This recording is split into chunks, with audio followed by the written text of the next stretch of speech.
What's going on, guys? I'm the Walrus Jedi, and in today's video we'll be discussing Ahsoka Part 5, Shadow Warrior. And if you like this video, then please consider liking and subscribing for more Ahsoka videos like this one, and other Star Wars videos on, movies and TV shows, books, comics, video games, all that. And there will be spoilers for the episode, so this is your spoiler warning. And now, on to the story. The episode begins on Cetos. Hera lands near the henge and looks around for Ahsoka and Sabine, but all she finds is Huyang standing at the cliff edge holding Sabine's helmet. He laments that they should have stayed together, but they never listen. We then go to the world between worlds and continue where the previous episode ended. Anakin says she still has a chance to live. She just has to survive, and that's when they fight. Back to the henge on Cetos. Hera and Huyang find the halves of the map. Jason senses Ahsoka fighting in the world between worlds, and he tells Hera, and she almost looks like she's sad or not happy that he has the Force. I don't think she wants her son to be a Jedi. I don't think that's the path she wants for him, but that's the path he's going to tread. And she begins to search for Ahsoka.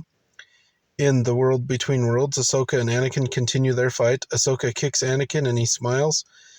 She says there is nothing left for him to teach her.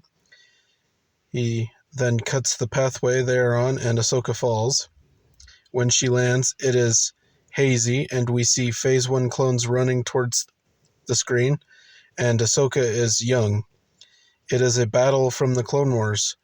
I'm thinking it might be Ryloth due to all the Twi'leks that are there with the clones, but it's hard to tell.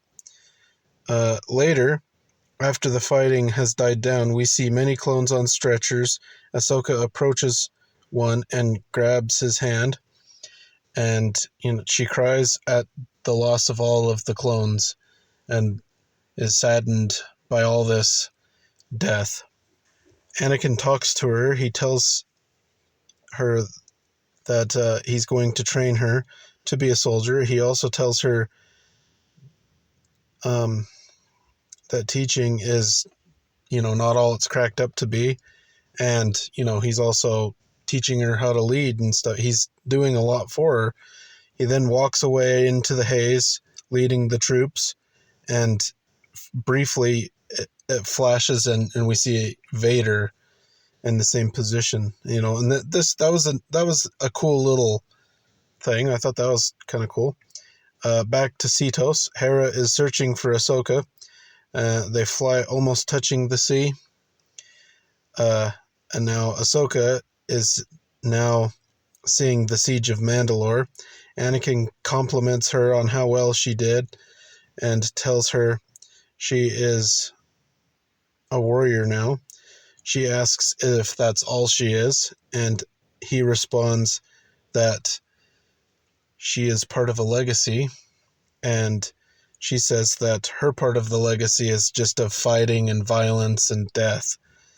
And Anakin responds that she hasn't learned the lesson yet, and he ignites his saber and it's red, and they fight again. And now back into the star part of World Between Worlds with the paths and that. They continue fighting. Ahsoka manages to win, and she is, she comes back to life, I guess. Yeah, basically, she comes back, and Hera rescues her. And, yes, Ahsoka uses Force psychometry on the map, and she learns, about what Sabine and Balin and all that did in the previous episode.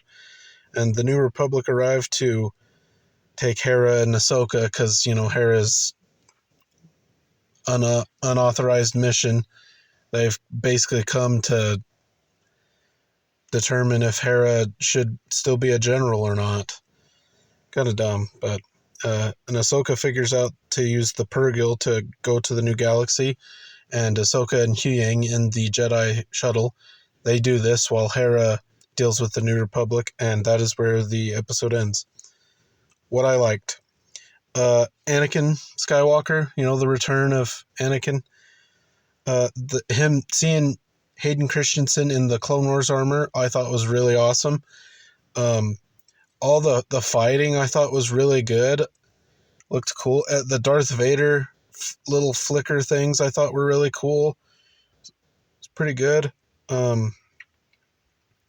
Yeah, like Anakin's the best part of this episode, hands down.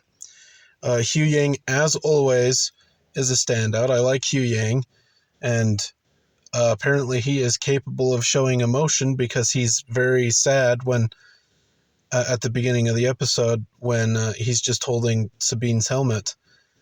Yeah, I like Huyang. He's a cool looking droid and all that. Yeah, really good.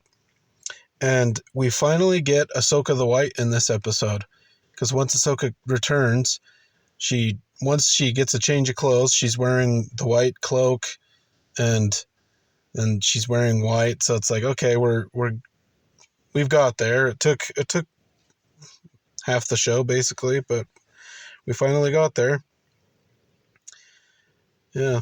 And one thing that I find interesting is I think Jason, being Force sensitive, I don't think is a shock. I think that's what I would have expected, given that his dad is Caleb Doom or Kanan Jarrus. But Jason should be getting trained as a Jedi. I don't know who should be doing it, because we have Ahsoka. Of course, we could have Ezra. That could be a task saved for Ezra, which would actually be kind of cool. Ezra was taught by Kanan, so it would be kind of cool if Ezra taught Kanan's son. That's awesome. Yeah, well, and now what I did not like.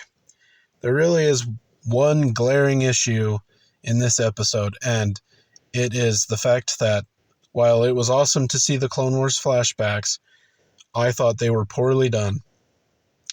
The haze or smoke or whatever made it so you couldn't see really. You can't see what's going on. And quite frankly, they basically have to tell you where they are, and they do that with the Siege of Mandalore, but they don't do it with the first battle. They just say, this is one of our first battles. And if you don't know their history very well, yeah, and again, due to the Twi'leks being there, I think it's Ryloth, but it's unclear. At first, I thought it was Geonosis because of the red haze, because it's like that scene in Attack of the Clones when the clones are attacking on. Well, I'll show it in the video. You'll see what I'm talking about, and you can see the difference. But yeah, you couldn't see what was going on, and this was the aspect of the episode that I was looking forward to the most, and it dropped the ball. This is very disappointing. I think it would have been much better. This show, I think it would be better as an animated show, but it's too late for that, so we will see where it goes. Overall, I found this episode to be disappointing. As stated before, the flashbacks could have been done better, but oh well. I'm going to give this episode a 7 out of 10. What did you think of the episode? Did you find the flashbacks satisfying? Do you have any issues with them? Tell me in the comments section. Don't forget to like and subscribe, and until next time, thanks for watching.